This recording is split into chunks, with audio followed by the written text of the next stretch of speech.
All right, so today we're diving into all things AI. You know those crazy headlines we keep seeing? Bots getting scary smart, games popping up like mushrooms after a rainstorm. We're going deep on those articles you wanted to break down on. That's right, cutting through the noise and really figuring out what this means, not just for AI itself, but for you listening right now. Hit the nail on the head. And speaking of headlines making a splash, OpenAI's O1 model, 120 on a Mensa IQ test. Are we going to be challenged to Scrabble night by a computer next? Well, that 120 has everyone talking, that's for sure. But it's a bit like, judging a fish by how well it climbs a tree, you know? IQ tests, they're very specific, geared toward how we think, how we solve problems. So OpenAI, they've got that 5-stage roadmap for AGI, artificial general intelligence. Didn't O1 hit stage 2? That's got to be more than just pattern recognition at that point, right? You got it. Stage 2, that implies reasoning. Solving new puzzles, not just spitting back what it's memorized. Big difference from, say, just recognizing a cat in a picture. So not composing symphonies just yet, but Boy. reasoning, that's stepping into some wild territory. It really is. Opens up the whole can of worms, think about it. If this O1 can reason its way through Mensa, what other complex problems could it tackle? Now you're talking. It's like the future's pulling up right outside and honking the horn. Yeah. But before we start prepping for, the robot uprising, you mentioned AI-generated games. What about Tencent's GameGen-O? That sounds almost too good to be true. Too good to be true, maybe, but potentially a game changer, literally. Imagine you could type up your dream game, anything you can think of. Dragons, spaceships, you name it, and the AI builds it for you. That's the goal with GameGen-O. Okay, now that's just cool. But how does it work? Is it just mashing up pre-made stuff? Oh, it's way more advanced than that. Tencent, they trained GameGen-O on this massive data set. Oh, game data, they call it. Over 4,000 hours of gameplay footage. Like a chef, learning by tasting, not just reading recipes. Wait, 4,000 hours? Someone had the dream job just playing video games all day. Right, but that's the point. This deep dive into game logic, that's what makes GameGen-O different. It's not just moving pieces around. It could lead to totally new ways to play, experiences we haven't even thought of. See, this is what I'm talking about. Not just another level editor. This is like handing the keys to creativity over to, everyone. That is a game changer. Exactly. Small studios, even individuals, could build these big, complex games. It could totally change how we even think about game development. Okay, I'm already picturing the indie game scene 10 years from now. Mind-blowing. Yeah. But before we get too lost in the metaverse, let's bring it back down to earth a bit, literally. We talked about games, but what about AI tackling real-world problems? That's where things get really interesting. Okay, from virtual landscapes to, real ones on fire. That's a jump. How are they using AI for that? Well, wildfires, right. Yeah. Getting worse every year. So researchers, they're developing these, imagine teams of autonomous drones. Drones. Okay, that makes sense. But not your everyday drones. We're talking huge 9.5-meter wingspans, twin engines, the whole shebang. Hold on, back up a sec. AI-controlled, jumbo jet drones, fighting fires. Someone call Hollywood, that's a blockbuster waiting to happen. Yeah. Right, but that's the thing about AI, it can completely change the game.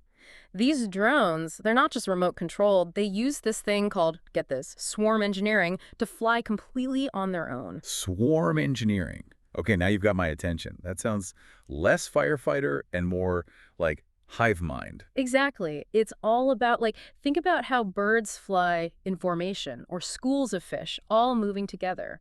They're taking that idea from nature and using it to make algorithms so these drones, they can work together, like a single unit almost. So instead of one pilot trying to keep up with this massive fire, you could have a whole fleet of AI drones going wherever they're needed, reacting instantly. That's amazing. It is. And think of the possibilities. Flying at night, getting closer to the flames than any human ever could. It's like giving firefighters, a superpower.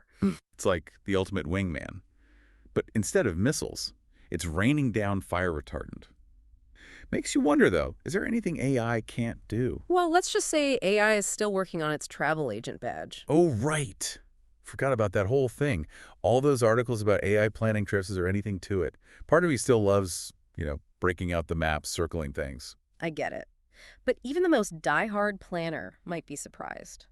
And it's not just booking flights, although AI can find a deal like nobody's business.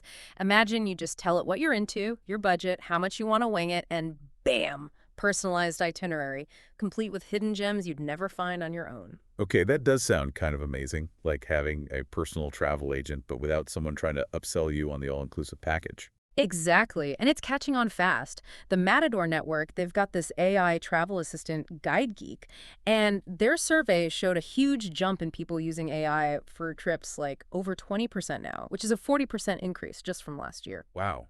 40%. That's huge. Yeah. People must be getting some good results. But is it actually, good?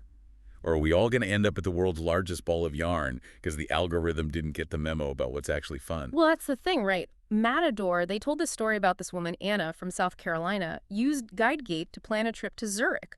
Wanted to see the Swiss National Day, but had no idea where to start. GuideGeek put together this whole itinerary, hit all the must-sees, but also factored in crowds, how to get around, even the weather. So it's not just picking random spots on a map, it's thinking about the whole experience. Color me impressed. This might just replace my spreadsheet. Yeah. Right.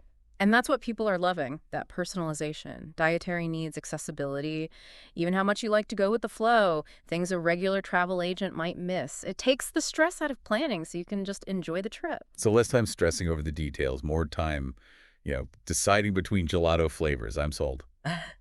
But it does make you think, where does this all end? Are we headed to a world where algorithms plan our entire lives? The age-old question, right? Like with any powerful tool, it depends on us. AI can handle what do they call it, the logistics, sure. But that spark, that reason we travel, that's something AI can't replicate. So true. It's those unexpected moments, the ones that make you chuck the itinerary out the window. Those are the memories you keep. Exactly. That joy of discovering something new, getting a little lost, those are human experiences. AI can be a guide, but it's up to us to find those happy accidents, the ones you can't plan for. AI is co-pilot, not thy pilot. I like that. Let the algorithms handle the boring stuff, but leave room for those wish-you-were-here moments. That's what makes a trip special. Couldn't have put it better myself. And that goes for more than just travel, don't you think? The more AI becomes part of our lives, the more we need that balance. Using its strengths, but holding on to what makes us human.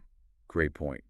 We've covered a lot of ground today: AI acing tests, designing games, fighting fires, even planning our vacations. It's a lot to process. It is, and honestly, we've only just scratched the surface. But if there's one thing to take away from all this, it's that AI. It's not some, predetermined fate. It's a story, and we're all writing it together. And like any good story, it's not just about the tech itself, but the choices we make, the questions we ask, how we use these tools to shape the world. So as AI keeps evolving, let's keep that sense of wonder, that critical eye. Isn't that what the deep dive is all about? Absolutely. That journey, that's what makes it exciting. Couldn't agree more. And on that note, we'll wrap up this episode of The Deep Dive. Be sure to check out the show notes for links to all those fascinating articles we discussed. Until next time, keep exploring, keep asking questions, keep diving deep.